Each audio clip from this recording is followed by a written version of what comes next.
Home at last, WikiLeaks founder Julian Assange takes his first steps back on Australian soil, reunited with his family after a gruelling 14-year-long legal battle.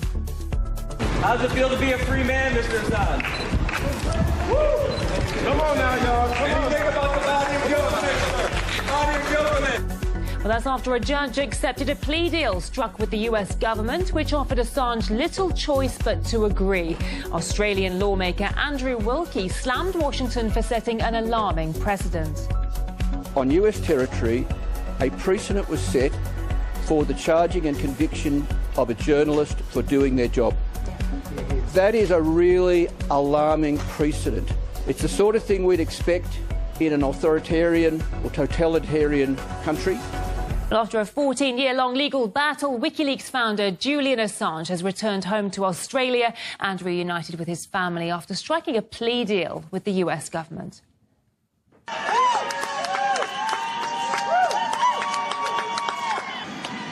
He's hugging Stella.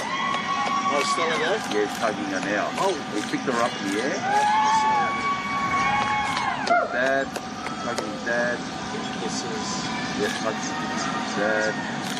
Assange's release sparked celebrations across Australia. Demonstrators gathered to praise the outcome of the court hearing and Julian's return home. But Australian lawmakers are worried about the precedent his case has set. I will flag, though, one alarming issue, and that is today, on US territory, a precedent was set for the charging and conviction of a journalist for doing their job. That is a really alarming precedent. It's the sort of thing we'd expect in an authoritarian or totalitarian country. It is not what we would expect from the United States or a similar country like Australia. I think it sends a chill down the spine of journalists worldwide that this precedent has been set, and it means there is more work to do to push for media freedom and protections for journalists so they can do their job. How does it feel to be a free man, Mr. Assange? Woo! Come on now, y'all. Anything about the body of government? Body of government. But Assange could be seen leaving the courtroom a free man after 14 years of legal persecution, his saga finally over. Despite the massive sense of relief and joy over his release, the whistleblower's lawyer says the case has had a chilling outcome, with Washington's pursuit of journalism as a crime. Mr. Assange revealed truthful, important and newsworthy information, including revealing that the United States had committed war crimes.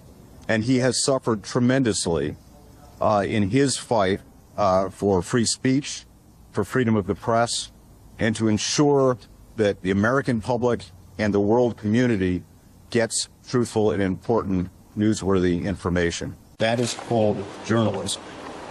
The United States prosecuted that. They exposed Mr. Assange to 175 years in prison. That is what has a chilling effect. Today, the decision that it's time for Mr. Assange to go home, that doesn't have a chilling effect. The chilling effect is the United States pursuing journalism as a crime. I hope this is the first and last time. Julian Assange is a free man now that he accepted a guilty plea and entered a guilty plea in a U.S. federal court in the Mariana Islands. Now, Julian Assange's attorney made clear that while he will comply with the requirement that he delete certain sensitive information, the work of WikiLeaks will continue. 62 months in Belmarsh to get this deal. WikiLeaks' work will continue, and Mr. Assange, I have no doubt, will be a continuing force for free speech and transparency, government.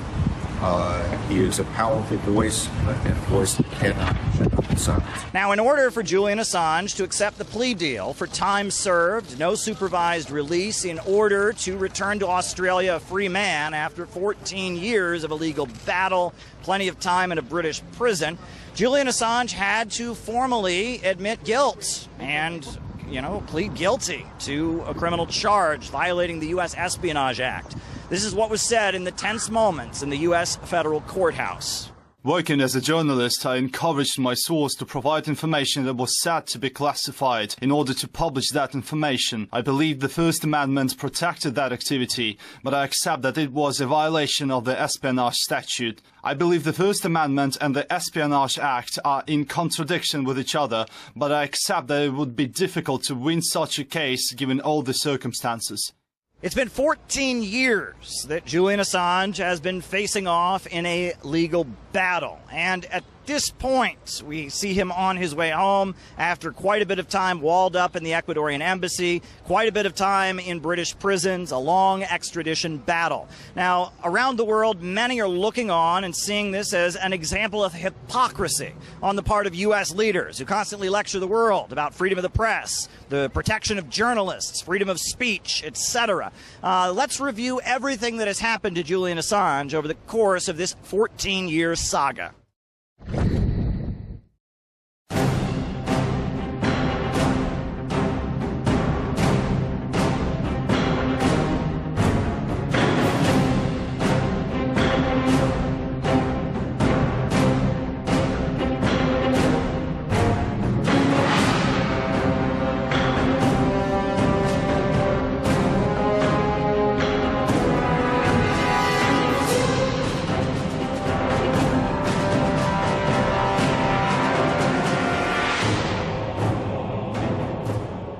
This appears to be the end of Julian Assange's 14-year saga, but it's not the last of WikiLeaks. We were awaiting a statement from Julian Assange about what comes next, but at this point, many around the world who rallied in support of Julian Assange, protesting, making social media posts, raising awareness, doing everything they could to highlight his case and the dangers it poses to freedom of information and journalistic protections. Many people around the world are happy to see him free, though many are also worried about the implications of the guilty plea he entered in the U.S. federal courthouse.